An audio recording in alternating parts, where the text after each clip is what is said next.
So it's been a long wait for marriage, hasn't it been?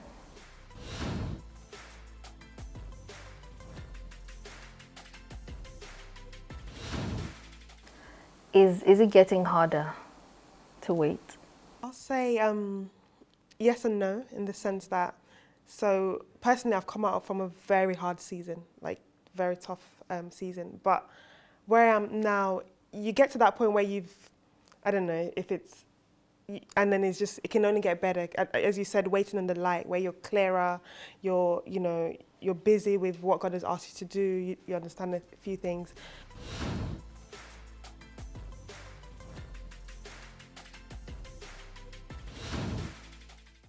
So in that sense, it's not hard per se, but it gets harder, it changes. So the pressure from my family is a lot, especially my mom. I love my mom so much, but she's really pressurizing me for grandchildren and things like that. So when I think about that, or sometimes, when it gets lonely, or when I'm busy and I need help, not need help, but you just need someone else there. You don't want to be doing it alone sometimes. And when I guess it's those alone seasons where you're doing a tough thing and you're like, I could really do with someone to encourage me, or someone to just support. So then those times it gets really hard. But I feel like I've come out of a very hard season, so it's like, okay, let's keep going, let's have fun. And I think when you're really when you have a purpose, like, when I say purpose, I mean when you have something you're doing that is outside of yourself, and when you see your single season as a purpose, that actually through my single season I'm helping other women, that makes it easier. But yes, there's times where it gets hard. So is that almost that aspect of seeing the reason and understanding the purpose that drives you? Yes. And that alleviates the pressures and okay, got Is it hard? Anybody struggling under pressure? Struggling to hold on? For me, in my 20s and early 30s, I'd never really had very strong sexual desires.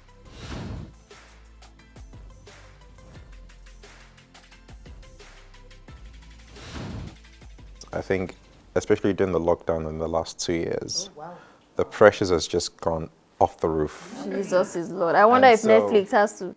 No, funny enough, I actually stopped watching Netflix. I stopped all these things. But now it's like there's the biological side where even if you're not thinking or you're not watching anything, there's just that desire. How cool. And so the practical challenge, literally the other day I was saying to God, I don't know how this is going to end, because on one hand, I don't want to pray for this desire to stop. But on the other hand, it's actually a nice desire, I'll be honest. It's a genuinely nice feeling. And so you're like, how is this going to end? And so there's that aspect of, Where's the outlet? Where's the outlet? Where's this going to lead? And so I think that's where it's challenging, because you're like, okay, we've prayed, we tell God every single day, be vulnerable. I mean, my minister used to say, be vulnerable before God. We've been vulnerable. This thing is not shift, but at the same time, we don't want it to shift either. So on that side, it makes it quite difficult, the waiting season, because you're like, okay, God, how is this going to pan out? I was gonna say. Being honest, that's really good. I was gonna say the purpose, like the understanding the season you're in and stuff. Like for me,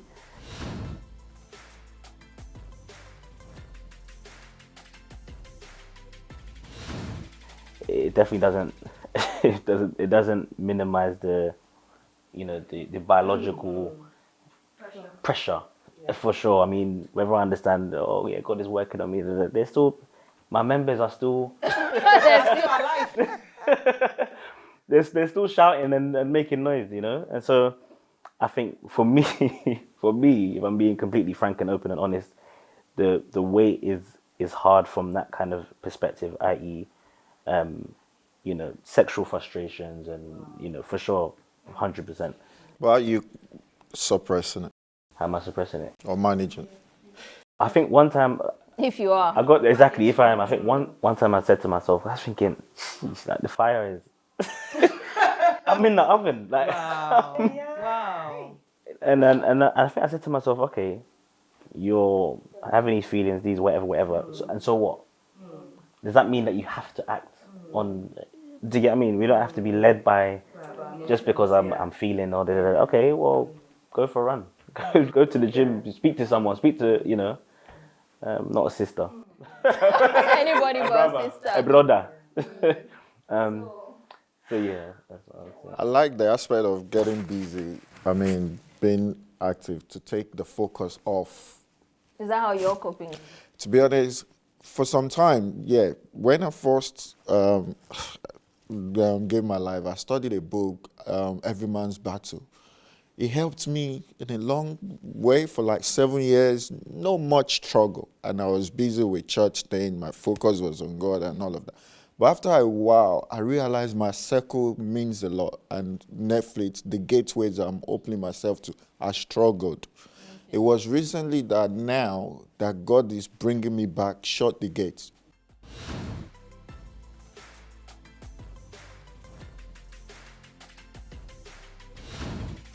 Like for that as well, I stopped Netflix.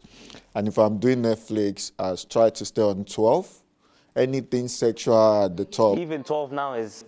Yeah, 12 now, if they're doing, you can cope with 2 or 3 scenes. If it's more, okay, my journey here is ended. Thank you very much. So those gateway. But most importantly, those subtle conversations. I realized I was in the midst of some guys. The guy, they're married. They are in their right to have that conversation. When the weather is wet, I'm going home to my madam to go and, bros, don't. That's your problem. Go and marry. I realized it's opening certain things to me that I didn't know. That's a pressure point. That's a pressure point as well. So, and I'm shorting some of those sorts of conversations that we don't realize. Now I've minimized my conversation, my interaction with certain people. When they're gravitating towards those, or maybe I can interact with them because you don't want to call business. I love my money and business. But at the same time, There are boundaries. You don't go beyond a certain point. I think for the guys, I think it's not just the guys that experience that same pressure sexually. Let's just be honest. It's not just the guys that, your hormones are raging or whatever.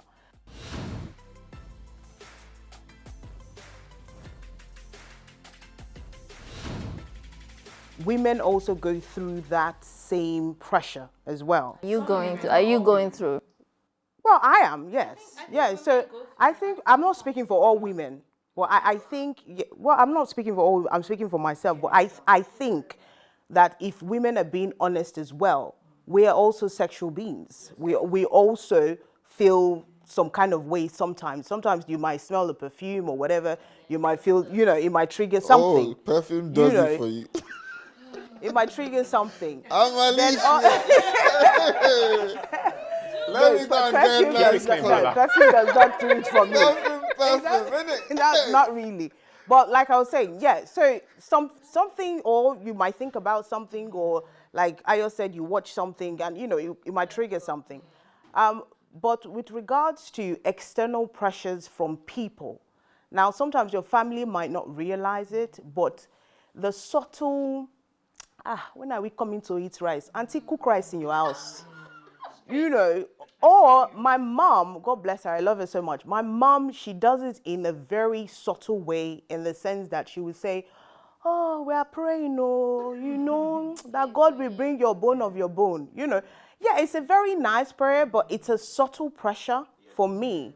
Because I'm thinking, yes, I know you're praying, but don't remind me every day that I'm single, And you also get pressure from church as well. You get like ministers, you get your pastors, oh, we are praying. Yes, I know we are praying, but at the end of the day, don't remind me all the time.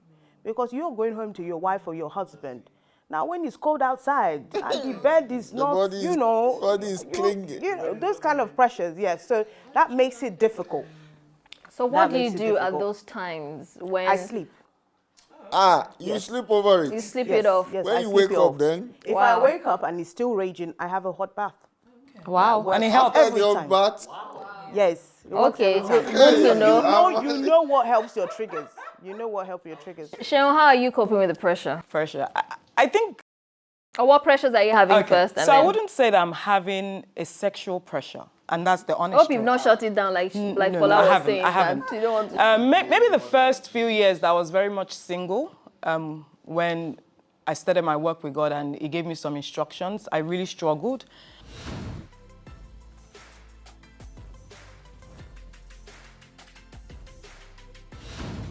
But I think over the years, one thing the Lord has really done for me personally was something I call self-discovery. So I know myself. And like how Ayo talks about your ear gate, your eye gate. What are the things that you expose yourself to constantly that triggers things sexually? So I know that watching movie, for example, is one thing. Hearing things sexually is one thing. Being around the wrong crowd. And it might not even be wrong. They might be Christians, but maybe they just joke sexually.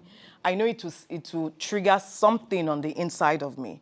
So I've paid attention to myself, to know myself, and it has really helped me. So I would say that is my saving grace that has really helped me. External pressure, my mom has always been a pressure in the last 10, 12 years of my life, yes. There's never a time I never faced pressure. It got to a time I had to stop talking to my mom at some point. I had to draw the line, yes. It was that bad. Because every conversation we talk about was marriage. We never talked about how you doing, how is life, how are you? I had to take it to the Lord in prayer at some point because it was really painful because I thought they would understand. My dad was very laid back. My mom was she just didn't have boundaries. So there was something that I now started putting boundaries in place. So at times when God now began to teach me that when she calls you, don't pick up her call. Go and pray first because you don't know what she's bringing in. So I prayed to the Lord and he began to teach me to put boundaries. So when she calls me, I don't pick up her call. The Lord would tell me to then call her back. So this time around, I'm the one dominating the call, not her. So I can now tell her what I want to say. You're controlling the conversation. I'm controlling the conversation. Then my dad also came in at some point to speak to her, but I had to pray about it because it was just too much for me. I think there was even a time, and this was like a few years ago, and I'm being honest, there was a guy that, they introduced me to. My mom knew about it, and the pressure was on. What's wrong with the guy? She married the guy. And a thought came in. Maybe like 7, 8 years ago, and I thought, just marry this guy to make them feel happy. Then the next day, I'll just tell the guy, oh boy, I changed my mind, Jerry. Well, sorry, we've done what they want us to do. Let us just break up and go. So I got to a point So where that pressure really pushed you to that point. I got to that point that I thought, I'm going to do this. Marry the guy, then the next day I tell the guy, sorry, we just wanted to make them happy. I changed my mind. Let's go to court. And so it got to that. No, you're laughing, but that was where it got to for me. That actually shows that you can't take pressures lightly. You have to be very intentional because it's one of the ways that the enemy also pushes you out of God's will. So when you identify your pressure points, you have to actively guard those points and be very intentional about your dealings with people or whatever the issue is. But I'm curious, how do you deal with sexual pressure? So like during the lockdown, Fola did say that during the lockdown, during the lockdown, I didn't have that much sexual pressure. And I think it was also because of where my attention was focused. Now, I noticed that whenever I am idle, not doing anything, so maybe not reading a book, not doing much, those thoughts comes. But when I'm not idle, maybe I'm committed to church, I'm reading a book, work is busy, I need to write my book, God is saying I should do this. I don't have those thoughts. And I'm being honest. So I might just bring preoccupying I do. I don't. And the lockdown for me, I wouldn't use the word easy because I live alone, but maybe because I'm already used to lockdown in my life. And I'm being honest, I've been single for so long. So lockdown was just, okay, we've been doing this for a while. We are locked down, okay, we'll just go with lockdown again. That was the way it felt for me. There's nothing new.